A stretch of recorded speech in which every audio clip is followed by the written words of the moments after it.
serai vieux demain, quand t'auras tes 20 ans, en l'an 2001. Lorsque j'étais enfant, dans les années 1990, nous vivions encore dans un monde où le futur semblait être une aventure enthousiasmante. On se demandait tous ce que serait l'an 2000.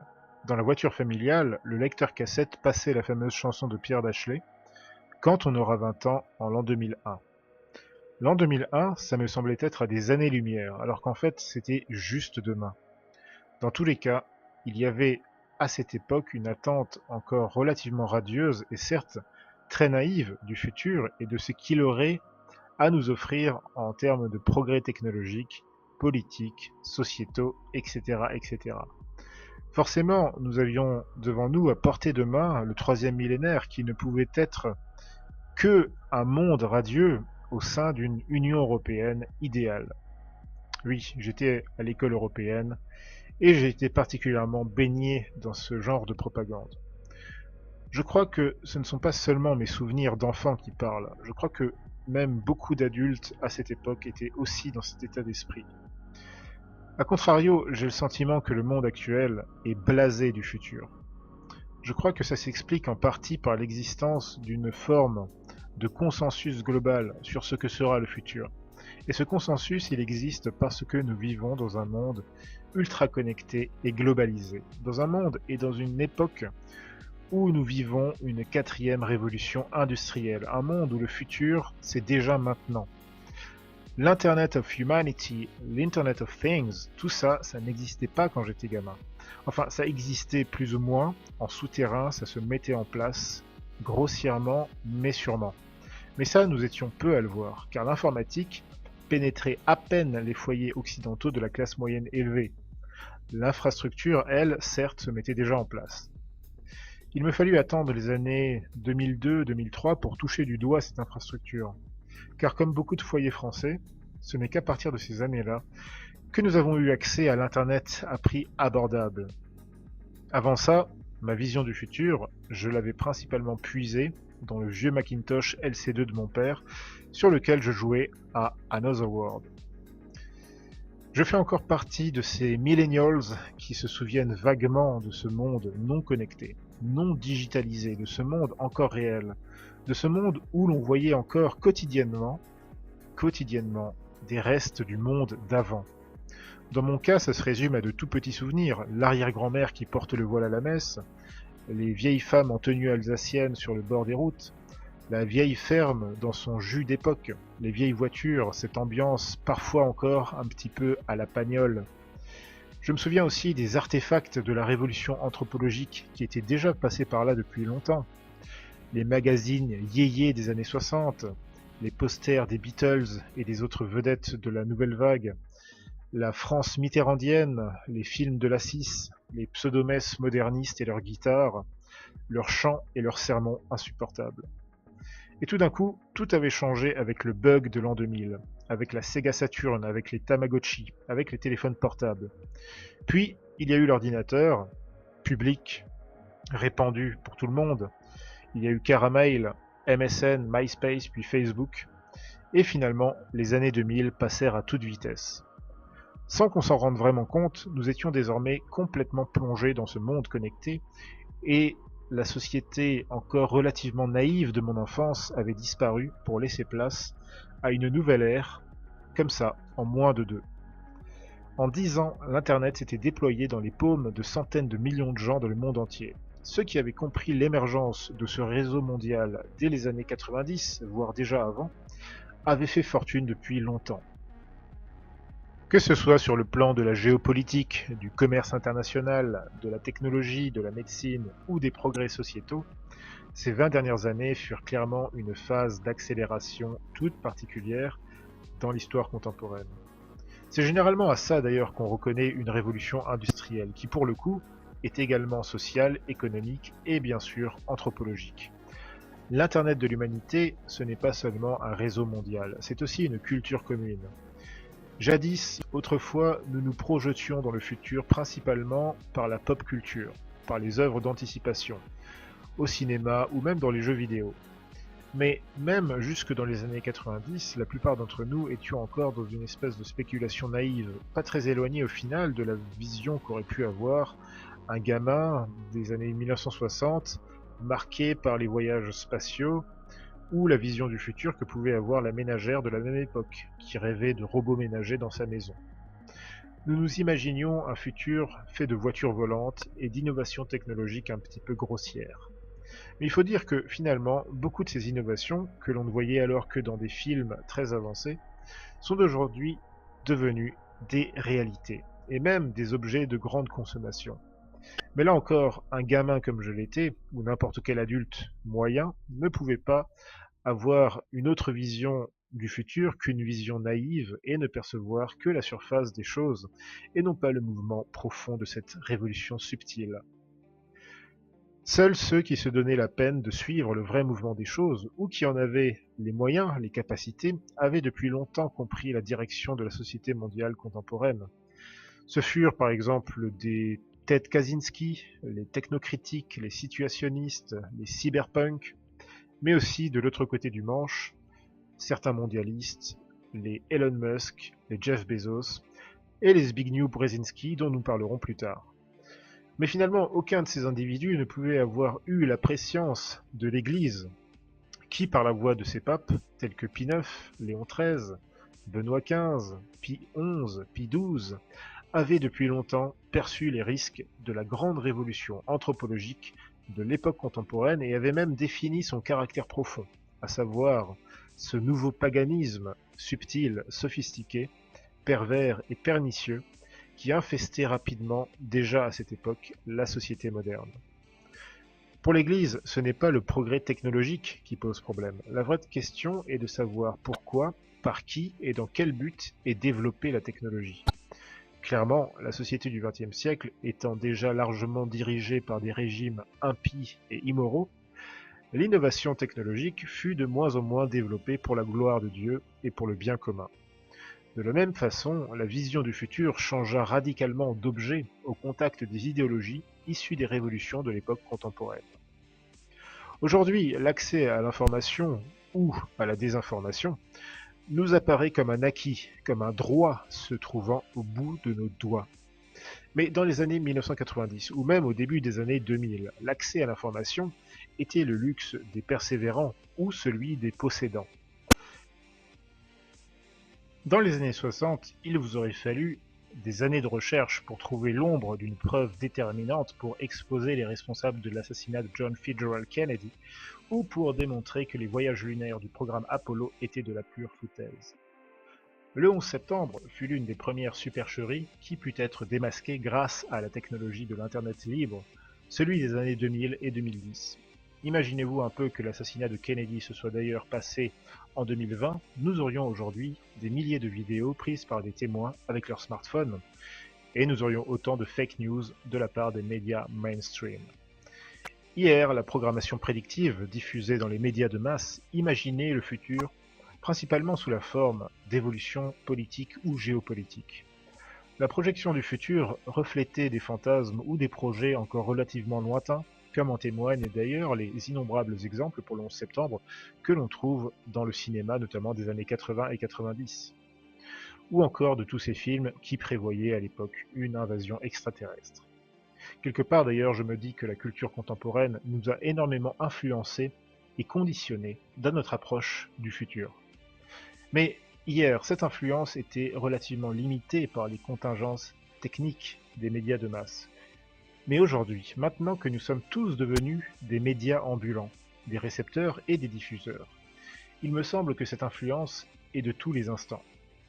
Je crois que parce que nous sommes sans cesse exposés à l'information digitalisée et aux instruments qui la supportent, nous sommes tous acquis à la conscience, je dirais même conditionnés à la conscience de ce que sera le futur. Et puisque ce futur est technologiquement déjà présent, nous sommes réduits au simple constat et à l'acceptation du consensus. Tout est désormais prédictible par les algorithmes de l'intelligence artificielle. Le cours de la bourse, le prochain président des États-Unis d'Amérique, le prochain conflit global, la prochaine vague du Covid, etc., etc. Comme dans le film Minority Report, Des entreprises chinoises ont même aujourd'hui développé des systèmes de vidéosurveillance équipés d'algorithmes capables de déterminer la probabilité de l'éclatement d'une bagarre dans la rue. Oui, le futur est de plus en plus prévisible. Du moins, c'est ce que les impies les plus audacieux pensent. Certes, le présent semble leur donner raison. Inutile de dire que ces individus ont oublié qui est le vrai maître de l'histoire. Nous y reviendrons. Dans mon enfance, la projection du futur était relativement lointaine et semblait encore pouvoir nous donner du temps pour anticiper. Aujourd'hui, le futur est immédiat, il est quasiment déjà le présent. Et la culture de masse ne manque pas de nous le faire comprendre ou de nous y conditionner. Ce qui rend d'ailleurs les idées du Great Reset si effrayantes pour certains, c'est qu'elles pourraient être appliquées dès demain. Je veux dire par là que fondamentalement, l'infrastructure technologique et technocratique et anthropologique est déjà opérationnelle au niveau mondial pour appliquer ce plan, pour mettre en place un monde où l'accès aux services divers et variés sera soumis à des contrôles par reconnaissance faciale, par QR code, par empreinte digitale, par carnet de vaccination biométrique, par pièce d'identité validée par la blockchain ou par empreinte et certificat ADN. Toutes ces technologies qui, dans mon enfance, étaient hors de portée de notre entendement, sinon par quelques allusions dans des films ici ou là, allusions d'ailleurs que nous n'aurions jamais repérées, eh bien, toutes ces technologies font désormais partie de notre vie. Elles sont déjà là. En réalité, il ne manque plus que la volonté politique pour appliquer le grand reset. D'ailleurs, ce Great Reset, comme l'a très bien remarqué l'écrivain Nicolas Bonal, ce Great Reset n'est pas sur le point de commencer, contrairement à ce qu'on pense. À bien des égards, le Great Reset a déjà commencé depuis longtemps. Nicolas Bonal nous dit que, je le cite, il y a ceux, presque mignons et amusants, comme les journalistes du New York Times, qui prétendent que le Great Reset est une théorie du complot, alors que le Forum économique mondial s'en vante sur son site. Et puis il y a ceux qui redoutent le Great Reset à venir, comme s'il n'était pas déjà là. Un petit rappel pour les distraits, je suis assez vieux pour avoir vu le Great Reset commencer au début des années 1970. C'était les années de la crise du pétrole, du Club de Rome, de Soleil Vert et de Rollerball. Tout ce qu'il fallait pour rassurer les enfants et préparer un grand reset. Car dès cette époque, on évoque déjà les privations, la fin des industries, la catastrophe écologique, les désastres urbains, le dérèglement climatique, les émeutes, les violences et les pénuries. Tout ceci a été dramatisé et exagéré pour nous faire peur, et maintenant c'est au coronavirus de jouer ce rôle pour détruire ce qu'il nous reste de liberté. Fin de citation. Alors, je dois avouer aux auditeurs que, personnellement, je suis quelque peu, voire beaucoup, très passionné par la technologie. J'ai également un grand intérêt pour les films et les séries d'anticipation qui abordent cette thématique. Je ne parle pas ici de films très connus, très mainstream, comme Matrix, mais plutôt des productions plus confidentielles comme Bienvenue à Gattaca, Strange Days, Equilibrium ou encore The X-Files. Toutefois, la plupart de ces productions prennent des formes de récits dystopiques et si elles explorent des spéculations légitimes et très intéressantes, elles manquent trop souvent de réalisme. Rares sont les productions capables justement de reproduire de façon réaliste les prospectives futures d'une actualité déjà présente, déjà palpable. Justement, récemment, une série d'anticipation m'a particulièrement marqué, et c'est de cette série dont je vais vous parler dans la suite de cette vidéo. Il y a quelques années, avant que je revienne sérieusement à la foi chrétienne, je regardais énormément de séries. Clairement, ce n'est plus possible pour moi aujourd'hui, étant donné que au moins 98% des productions actuelles sont toutes marquées, à un degré plus ou moins grave, par l'impiété, le blasphème et l'immoralité. Même si certaines sont artistiquement intéressantes, elles véhiculent toutes en permanence une propagande néo-païenne, athéiste, pro-LGBT, sans compter l'exposition constante de scènes aux mœurs innommables.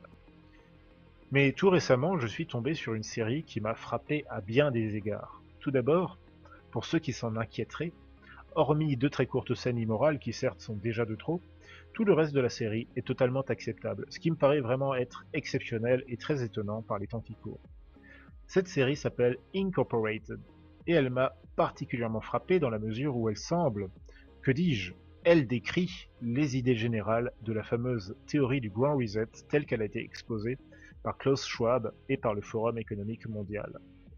Dans une certaine mesure, il semble que les créateurs de la série se soient inspirés en partie du fameux roman d'Aldous Huxley, Brave New World.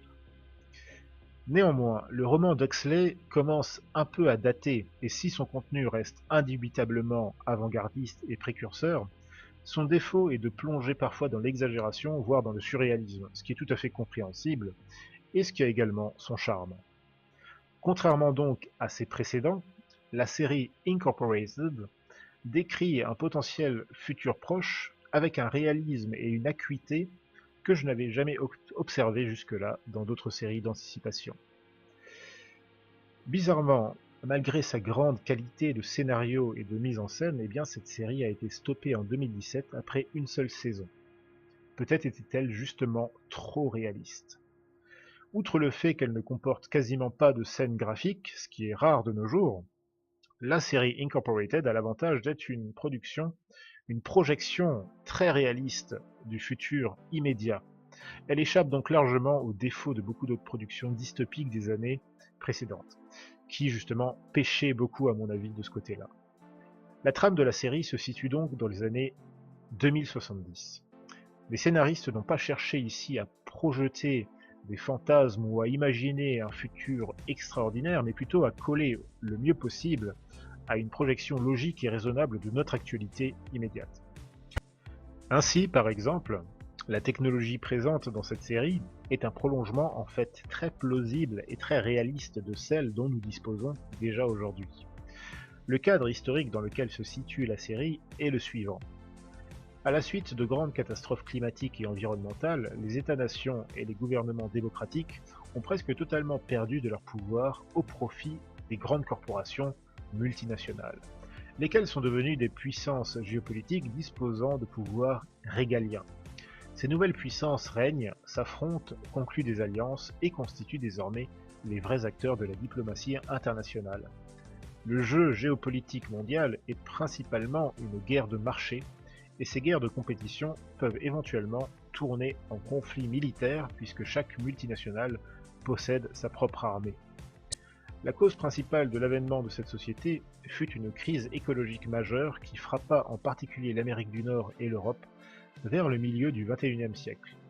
La fonte des glaciers ayant causé la montée des eaux, les zones côtières des USA furent englouties et de vastes parts du pays furent transformées en désert. Cette crise environnementale fut doublée d'une crise économique, ainsi que d'une grande guerre mondiale pour le contrôle des dernières réserves de pétrole. Ces crises ont créé une génération de déclassés en Occident. On les appelle les réfugiés climatiques. Toute une partie de la population américaine a été réduite au niveau de vie des pays du tiers-monde et désormais, la télévision chinoise diffuse des spots publicitaires pour appeler aux dons pour les petits orphelins américains menacés par la famine. Face à ces événements catastrophiques, l'État fédéral américain et les États occidentaux en général se sont effondrés et n'ont pas été en mesure de répondre à l'urgence. Mais les grandes entreprises de la Big Tech et de la biotechnologie, en particulier dans la série une certaine compagnie qui s'appelle Spiga, eurent quant à eux les moyens de se porter au secours d'un grand nombre de personnes. Et c'est de cette manière justement que ces corporations multinationales gagnèrent une grande crédibilité, une grande légitimité politique. Suite à ces événements, un 29e amendement ultralibertarien a été ajouté à la Constitution américaine permettant désormais aux corporations d'obtenir un pouvoir législatif indépendant et de fait de devenir de véritables entités gouvernementales disposant d'un pouvoir régalien. Depuis l'établissement de ce nouvel ordre mondial, l'Amérique du Nord est divisée en zones spécifiques. Dans la zone verte se trouvent les grandes mégalopoles et les capitales des États dirigés par les corporations. Ces villes sont des smart cities où se trouvent les principaux centres de décision, de services et de production. La hiérarchie du corps social est désormais calquée sur le modèle de l'organigramme d'une grande entreprise. Chaque échelon hiérarchique constitue une classe sociale spécifique, lui donnant des droits et des devoirs très spécifiques là encore.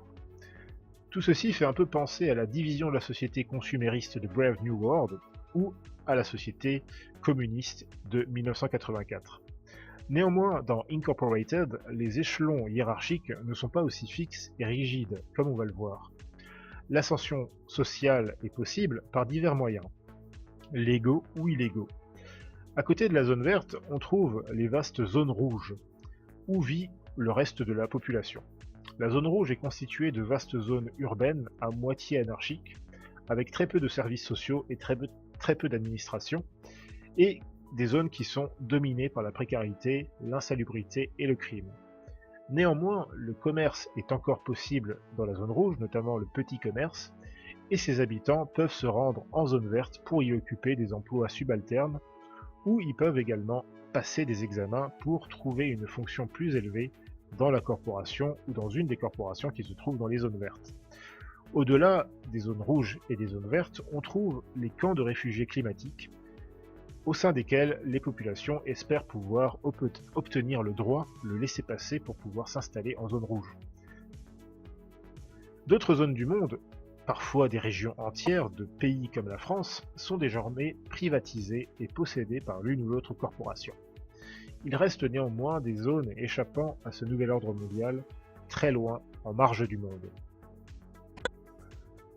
Aaron, le héros de la série, a grandi dans un des premiers camps de réfugiés climatiques.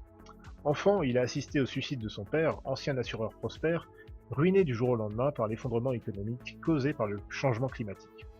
Livré à lui-même, Aaron survit seul dans le camp de réfugiés. Enfant des années 2050, il maîtrise tout naturellement le langage et le code informatique, ce qui lui permet de hacker les systèmes et les machines afin de survivre. Dans le camp, Aaron rencontre Elena, une fille de son âge dont il tombe amoureux. Lorsque celle-ci obtient le droit de s'installer en zone rouge avec sa famille, Aaron fait le vœu de venir la retrouver un jour. Et il la retrouve effectivement quelques années plus tard. Le rêve d'Elena, c'est de pouvoir remporter un concours d'entrée en formation qui lui permettra justement de travailler pour l'une des grosses corporations de la zone verte, à savoir Spiga, et donc de faire sortir sa famille de la misère et de l'insécurité qui règne dans la zone rouge. Les examens d'entrée, à cette époque, consistent désormais en des programmes d'infusion cognitive. Dans ce monde, il ne s'agit plus d'assimiler des notions par de longues heures de révision et d'études. Désormais, on sélectionne directement ceux dont le cerveau est capable de supporter l'administration de milliers d'informations subliminales à la seconde. Au final, Elena arrive en deuxième position et n'obtient pas son concours.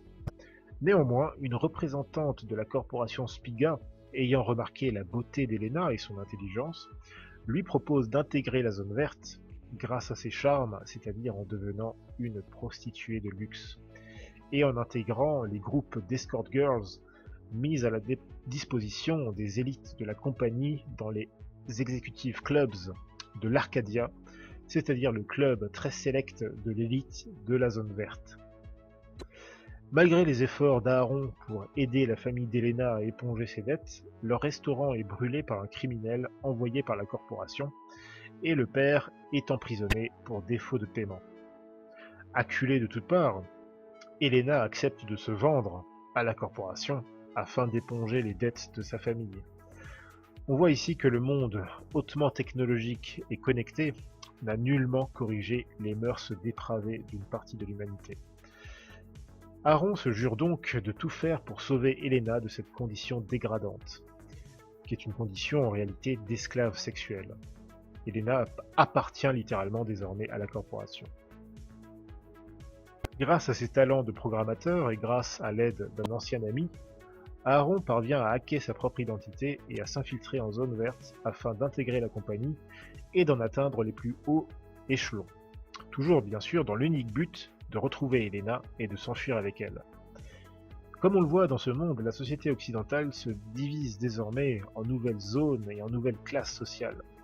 Ceux qui vivent dans la zone verte vivent dans des villes connectées, où ils jouissent d'une certaine sécurité et de l'emploi. Ils forment la nomenclatura de ce monde à la fois communiste et ultracapitaliste. Ces employés des diverses corporations occupent des postes de haut cadre, d'ingénieurs, de techniciens, de chirurgiens esthétiques, de coachs personnels, etc., etc. Et bien sûr, de tous les postes de service. Les habitants de la zone verte sont nourris, logés, blanchis par leur corporation en fonction de leur niveau hiérarchique. Tous se déplacent désormais dans des véhicules électriques autonomes. Paradoxalement, les habitants de la zone verte ne possèdent presque rien en leur nom propre. Tous leurs privilèges, leurs maisons, leurs piscines, sont en réalité la propriété de l'une ou l'autre corporation, lesquelles tient leur destinée au moyen d'un contrat social totalitaire. Dans la zone verte, ce n'est pas Big Brother qui vous observe, ce sont les marchés mondiaux. La zone verte, c'est un peu l'interland de notre société globaliste et progressiste. Elle est ce que pourraient devenir les grandes mégalopoles actuelles, Paris, Londres, New York, Los Angeles. Et ce n'est pas par racisme ou par xénophobie que cette société a dressé un mur pour empêcher les vagues de migrants climatiques de pénétrer sur son territoire, mais par simple planisme. Dans un monde désormais surpeuplé, les corporations sont devenues les nouvelles forces étatiques, puisqu'elles ont fini par contrôler la banque, l'information, la monnaie, la communication, la création technologique et culturelle, ainsi que l'agriculture et les ressources naturelles.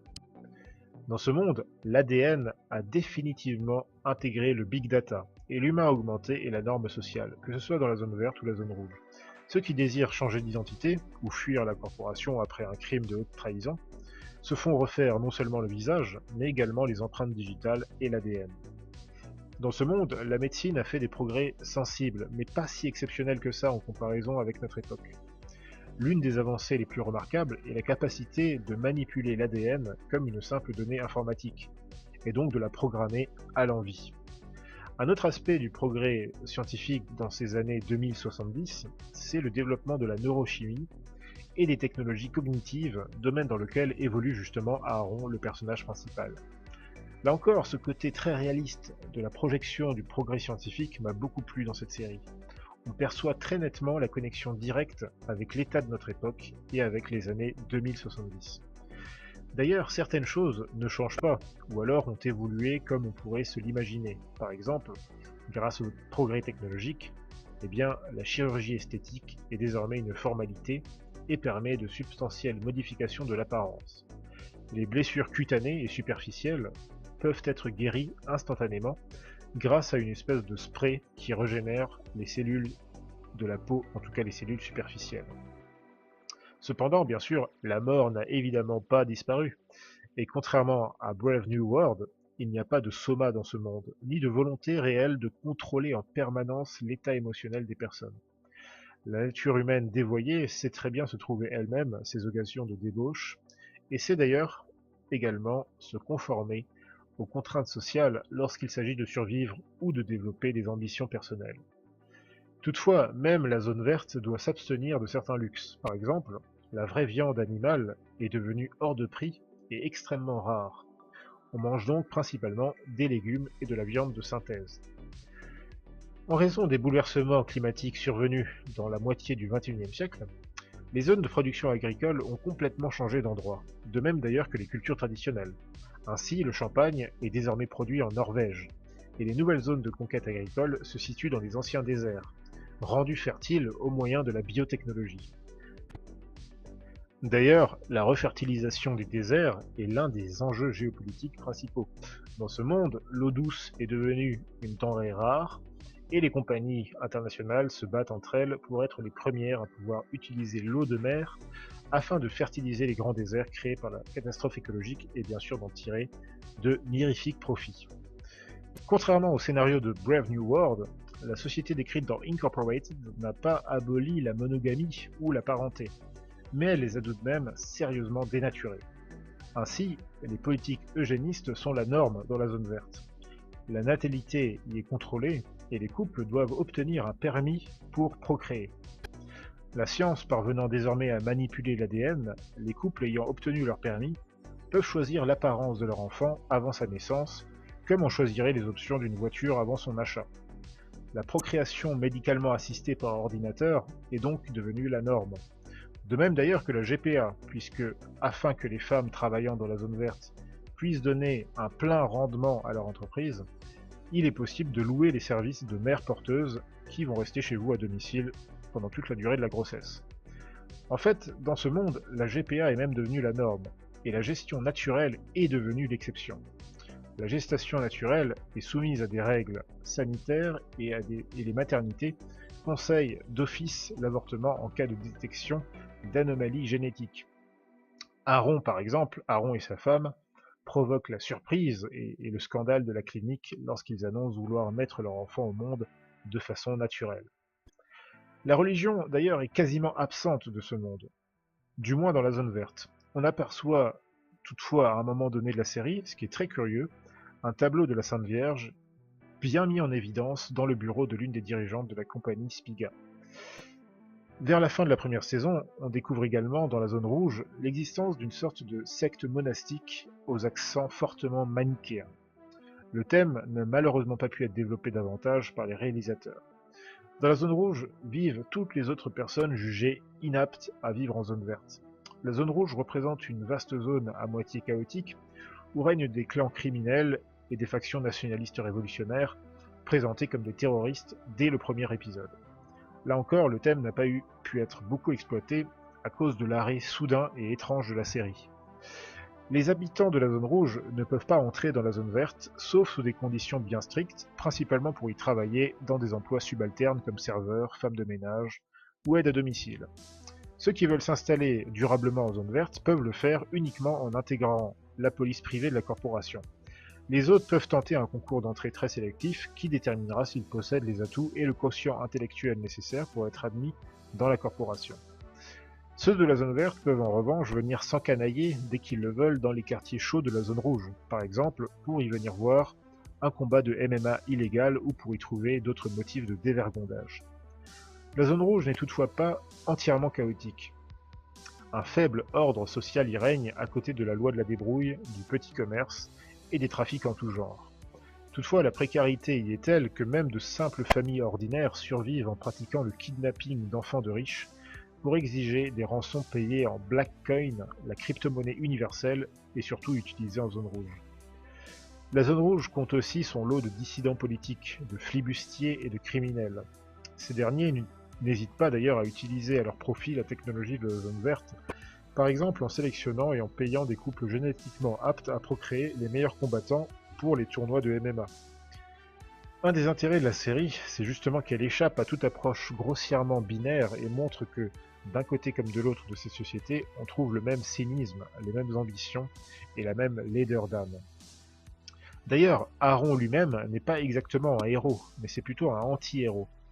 Écorché vif, il est sans cesse hanté par la perte de son premier amour, Elena, et obsédé justement par la mission qu'il s'est fixée de la libérer de Spiga et de son état d'esclave sexuel de luxe. Pour cela, il a été jusqu'à s'inventer une fausse identité, à épouser la fille de sa supérieure, à comploter pour faire avorter leur enfant, ce qu'il ne parvient pas à faire, ou encore à tuer un rival qui justement avait découvert sa véritable identité. Tout ceci dans le seul objectif de libérer Elena, l'amour de son enfance. Surdoué de la programmation informatique, Aaron met au point une sorte de système Neuralink, qui est ici appelé Everclear, et qui est capable d'interpréter et de projeter visuellement les pensées des sujets ou d'effacer une partie de leur mémoire.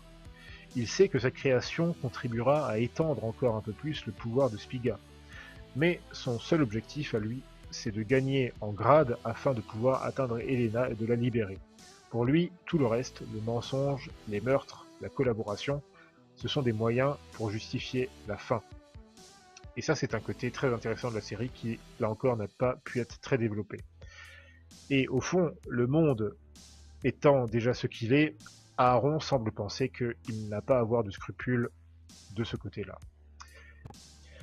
Voici donc le résumé de cette série absolument remarquable. Et en parlant de remarquable, j'ignore comment j'ai fait pour ne pas avoir remarqué justement son existence plus tôt. Encore une fois, je suis notamment très surpris qu'elle n'ait pas été reconduite pour une deuxième saison. Pourquoi? Eh bien, tout simplement parce que cette série décrit tout simplement les idées exprimées par les fameux grands théoriciens de ce Great Reset techno-païen et de la 4e révolution industrielle développée par Klaus Schwab dès les années 2015-2016. Encore une fois, l'intérêt principal de cette série, c'est le grand réalisme de son scénario. Elle prédit un futur immédiat, très plausible et déjà palpable, déjà prévisible, déjà visible par tout un chacun. Mais n'est-ce pas aussi le futur auquel on veut nous conditionner? Oui, en effet, le futur semble de plus en plus prévisible, pour toutes les raisons dont nous avons parlé. Mais est-ce que justement on ne conditionne pas de plus en plus les masses à se résoudre et à se soumettre, à accepter ces fatalités qu'on nous annonce.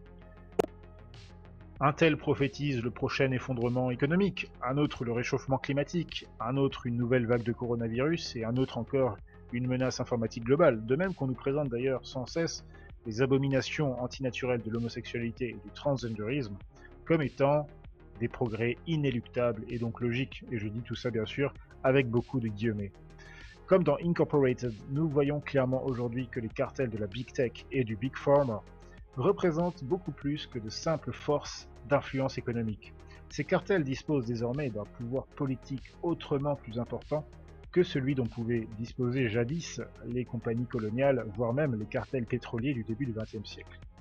Les cartels de l'hyperclasse mondiale ont leurs propres prophètes, ont leurs propres théoriciens, leurs propres larbins politiques et leurs propres larbins médiatiques. Leur pouvoir se fonde principalement non pas sur la technologie en tant que telle, mais sur leur contrôle de la technologie, ainsi d'ailleurs que sur, dans une certaine mesure, la culture globale.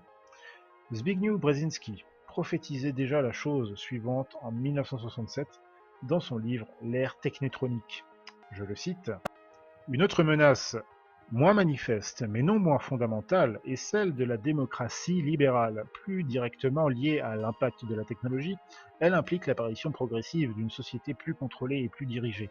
Une telle société serait dominée par une élite dont la prétention au pouvoir politique reposerait sur un savoir-faire scientifique prétendument supérieur. Libérée des contraintes des valeurs libérales traditionnelles, cette élite n'hésiterait pas à atteindre ses objectifs politiques en utilisant les dernières technologies modernes pour influencer le comportement public et maintenir la société sous étroite surveillance et sous étroit contrôle. L'ère technotronique implique l'apparition graduelle d'une société plus contrôlée. Une telle société serait dominée par l'élite, sans restriction, sans limite, reliée aux valeurs traditionnelles. Bientôt, il sera possible d'appliquer une surveillance presque continue sur chaque citoyen et de maintenir à jour, sur des fiches, même les plus intimes informations personnelles à propos du citoyen. Ces fiches pourront être consultées à tout moment par les autorités. Fin de citation. Et donc, chers amis, est-ce que notre 21e siècle ressemblera au moins en partie à la société décrite dans Incorporated? C'est là, justement, une prospective tout à fait plausible, car comme nous l'avons dit, toute l'infrastructure technologique, culturelle, politique et médiatique est prête pour cela au niveau mondial, sans parler du conditionnement des populations et des verrouillages politiques de la société actuelle. Il ne manque plus finalement que la grande catastrophe climatique pour définitivement amener ces changements. Mais ce n'est là qu'une prévision que toute personne sensée peut faire aujourd'hui par l'usage de la raison. Alors, le futur est-il si prévisible que cela? Eh bien, les impies de ce monde le pensent, oui. Ils croient que la destinée du monde n'appartient qu'à l'homme. Mais ces malheureux, ces fous, oublient que seul leur Créateur en a le contrôle de ce futur. Et à ce titre, nous autres chrétiens disposons d'un avantage décisif sur nos contemporains. Certes, ce n'est pas à nous de savoir ni l'heure ni le moment, mais du moins, grâce à la révélation, nous avons une connaissance partielle des réalités du futur de l'humanité. Des réalités que la grande majorité de nos contemporains méprisent et veulent ignorer. On présente souvent les chrétiens comme étant des gens tournés vers le passé, comme des gens obsédés par la nostalgie de gloires éteintes, mais ce n'est pas le cas. Au contraire, le chrétien a une vision totale de l'histoire. Son point de mesure, c'est Jésus-Christ et la Sainte Écriture. Par conséquent, un chrétien est en réalité résolument tourné vers le futur. Saint Stanislas Kostka disait justement: la vie est remplie de tristesse et d'amertume, mais je ne suis pas né pour les choses présentes, je suis né pour les choses futures. Chers amis, merci d'avoir écouté cette émission. Si elle vous a plu, n'hésitez pas à liker, à partager, ou encore à participer au financement du FIDEPOST. Je vous dis à très bientôt pour une nouvelle émission.